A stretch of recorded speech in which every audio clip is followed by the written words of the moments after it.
सोचो एक बार 2016 में एक ऐसा दिन आया जब एक आदमी ने स्टेज पर आके एक बटन दबाया और उस एक बटन के दबाते ही पूरे हिंदुस्तान की जिंदगी बदल गई। हजारों कंपनियां डूब गईं, लाखों लोग तबाह हो गए और एक आदमी, सिर्फ एक आदमी, इतना अमीर हो गया कि आज उसकी दौलत सुन के तुम्हारा दिमाग चकरा जाएगा। वो आदमी था मुकेश अंबानी और वो बटन था जियो का लॉन्च। लेकिन यह कहानी सिर्फ जियो की नहीं है।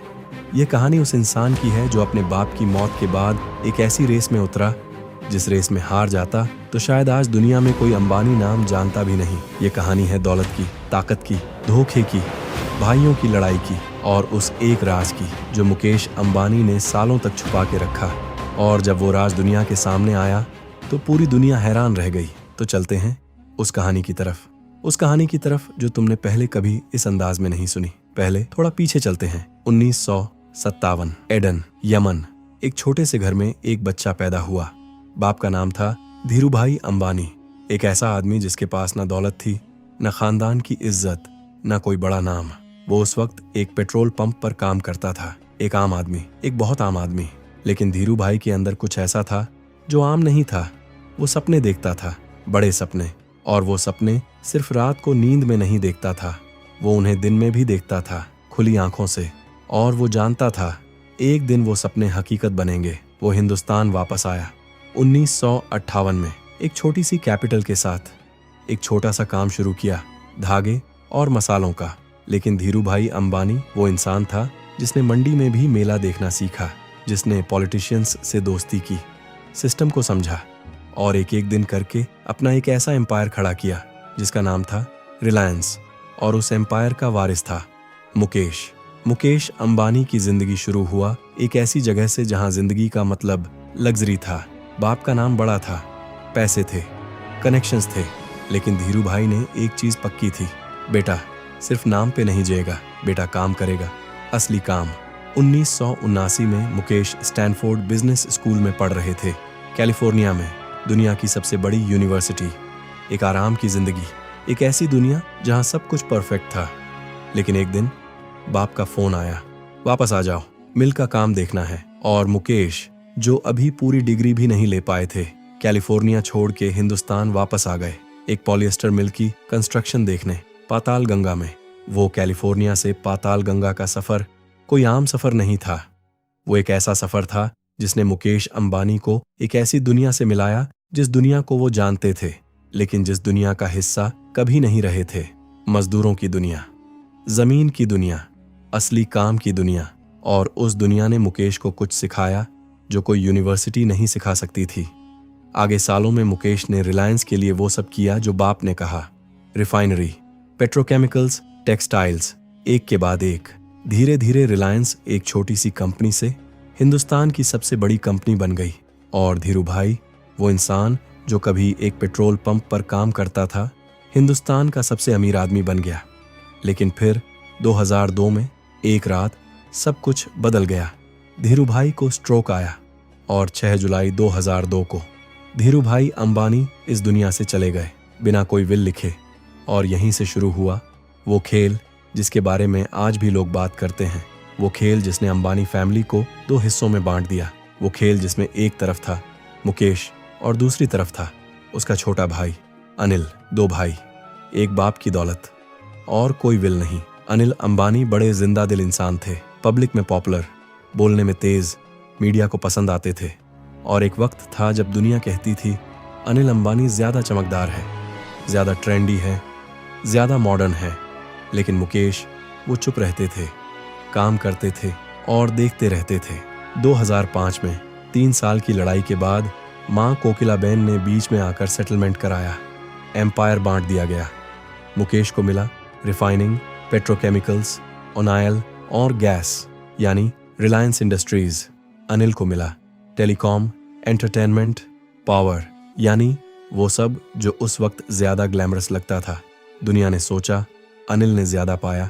अनिल की कंपनी ज्यादा बड़ी लगती थी, अनिल का स्टार ज्यादा चमक रहा था। लेकिन मुकेश कुछ और सोच रहा था। और जो वो सोच रहा था वो इतना बड़ा था कि शायद उस वक्त दुनिया में किसी ने भी नहीं सोचा था। यही 2010 का दौर था। हिंदुस्तान में फोन्स आ रहे थे, इंटरनेट आ रहा था। लेकिन इंटरनेट इतना महंगा था कि आम आदमी सोच भी नहीं सकता था कि वो पूरा दिन नेट चलाए। 1 GB डेटा 250 रुपए। सोचो, 250 रुपए में सिर्फ 1 GB। और महीने में कितना डेटा चाहिए होता था?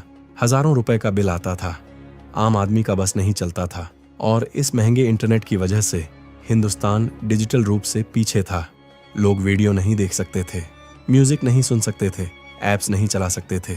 और इस पूरी सिचुएशन में मुकेश अंबानी एक प्लान बना रहा था। एक ऐसा प्लान जिसके बारे में उसके करीब लोगों को भी नहीं पता था। एक ऐसा प्लान जो अगर काम करता तो हिंदुस्तान की तकदीर बदल देता, और अगर फेल होता तो रिलायंस के साथ साथ मुकेश अंबानी का नाम भी इस दुनिया में खत्म हो जाता। क्या था वो प्लान? वो प्लान था जियो। लेकिन जियो सिर्फ एक टेलीकॉम कंपनी नहीं था। जियो एक रिवॉल्यूशन था। एक ऐसी सोच थी जिसे पूरी दुनिया में किसी ने इस तरह से ट्राई नहीं किया था। मुकेश अंबानी ने तय किया, डेटा बिल्कुल फ्री कर देंगे, इतना सस्ता कि पूरा हिंदुस्तान भाग के आएगा। फिर जब सब लोग आ जाएंगे तब बिजनेस शुरू होगा। लेकिन पहले लोगों को लाना होगा, और लोगों को लाने के लिए प्राइस जीरो करना पड़ेगा। इस प्लान के लिए रिलायंस ने इन्वेस्ट किया 3 लाख करोड़ रुपए। 3 लाख करोड़, ये नंबर सुनने में आसान लगता है, लेकिन इसका मतलब है 1 लाख करोड़ समझना मुश्किल है। और यहाँ 3 लाख करोड़ लगा दिए गए। एक ऐसी बेट जिसमें हार गए तो सब कुछ खत्म। 2016 में जियो लॉन्च हुआ, और जो हुआ उसके बाद वो हिंदुस्तान ने पहले कभी नहीं देखा था। जियो लॉन्च होने के पहले दिन से ही पूरी टेलीकॉम इंडस्ट्री कांप उठी।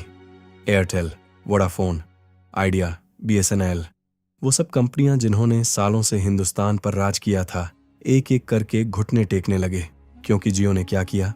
पहले 6 महीने बिल्कुल फ्री, कोई चार्ज नहीं, जीरो, सब फ्री। और जब चार्जेस शुरू हुए तो इतने सस्ते थे कि पूरा हिंदुस्तान पागल हो गया। एक दिन में जियो के करोड़ से ज्यादा सब्सक्राइबर्स हो गए। फिर 2 करोड़, फिर 5 करोड़, फिर 10 करोड़। एयरटेल ने अपने प्लान्स सस्ते करने पड़े। वोडाफोन ने अपनी प्राइस गिरानी पड़ी। आइडिया टूट गई। वोडाफोन और आइडिया मिलकर भी टूट रही थी। BSNL, जो गवर्नमेंट की कंपनी थी, वो तो पहले से मर रही थी। जियो ने उसकी आखिरी सांसों पर भी दस्तक दे दी। और मुकेश अंबानी, वो इंसान जो 3 लाख करोड़ की बेट लगा चुका था, वो एक दिन में 3 गुना अमीर हो गया। लेकिन ये सिर्फ पैसों की बात नहीं थी। जियो ने हिंदुस्तान को बदल दिया अंदर से। एक रिक्शा वाला जो पहले फोन पर सिर्फ कॉल करता था, अब YouTube देखने लगा। एक किसान जो पहले मार्केट का रेट जानने के लिए शहर जाता था, अब गूगल पर सर्च करने लगा। एक बच्ची जो पहले सिर्फ टेक्स्ट बुक्स से पढ़ती थी, अब ऑनलाइन क्लासेस लेने लगी। जियो से पहले हिंदुस्तान इंटरनेट स्पीड में दुनिया में 155वें नंबर पर था। जियो के आने के बाद हिंदुस्तान की डेटा खपत दुनिया में सबसे ज्यादा हो गई। ये सिर्फ एक कंपनी का लॉन्च नहीं था, ये एक पूरे देश का डिजिटल रिवॉल्यूशन था। और उस रिवॉल्यूशन का आर्किटेक्ट था मुकेश अंबानी। असली कहानी कुछ और है। असली कहानी है उस आदमी की जो कैलिफोर्निया में एक यूनिवर्सिटी छोड़कर वापस आया था, जो सालों तक पब्लिक में नहीं आया, जो चुप रहकर काम करता रहा, जो जब सब कह रहे थे अनिल ज्यादा बड़ा है, तब मुकेश अपना प्लान तैयार कर रहा था। असली कहानी है उस इंसान की जो जानता था दुनिया तब नहीं सुनती जब तुम बोलते हो, दुनिया तब सुनती है जब तुम कुछ कर दिखाते हो।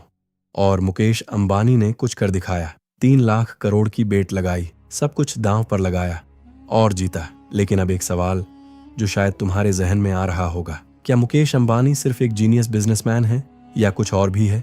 क्योंकि दुनिया में सिर्फ मेहनत से इतनी दौलत नहीं आती, सिर्फ स्मार्ट होने से इतना बड़ा एम्पायर नहीं बनता। तो क्या राज है?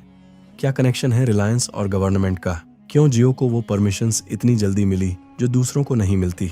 क्यों रिलायंस के कंपटीटर्स एक के बाद एक टूट गए और रिलायंस हमेशा फलती फूलती रही? ये सवाल आज भी उठते हैं और इन सवालों का जवाब इतना आसान नहीं है। लेकिन एक बात पक्की है, मुकेश अंबानी ने जो किया वो सिर्फ पैसा कमाना नहीं था, वो एक पूरे देश को बदलना था, एक पूरी जनरेशन को डिजिटल दुनिया में लाना था, एक ऐसी फाउंडेशन रखना था जिसके ऊपर हिंदुस्तान का डिजिटल फ्यूचर खड़ा होगा। और वो फाउंडेशन आज भी खड़ी है। तो अगली बार जब तुम अपने फ़ोन में जियो का सिग्नल देखना, या 1 रुपये में 1 GB डेटा यूज़ करना, या YouTube पर ये वीडियो देखना, याद करना उस आदमी को जो कैलिफोर्निया से लौट आया था, जिस पर दुनिया ने शायद ज़्यादा ध्यान नहीं दिया था, जो चुप रहकर काम करता रहा जिसने 3 लाख करोड़ की बेट लगाई और जीता। याद करना मुकेश अंबानी को, क्योंकि वो सिर्फ एक बिजनेसमैन नहीं है, वो एक ऐसी सोच है जो ये सिखाती है कि दुनिया में अगर सच में कुछ बदलना है तो फिर डरने से नहीं, डरने वालों को डराने से बात बनती है। और शायद यही धीरू भाई अंबानी ने अपने बेटे को वो पॉलिएस्टर मिल की कंस्ट्रक्शन पे सिखाया था जब वो कैलिफोर्निया से पाताल गंगा आया था। यही था धीरू भाई का सबसे बड़ा सीख। दोस्तों, अगली वीडियो किस पे चाहिए? कमेंट करो।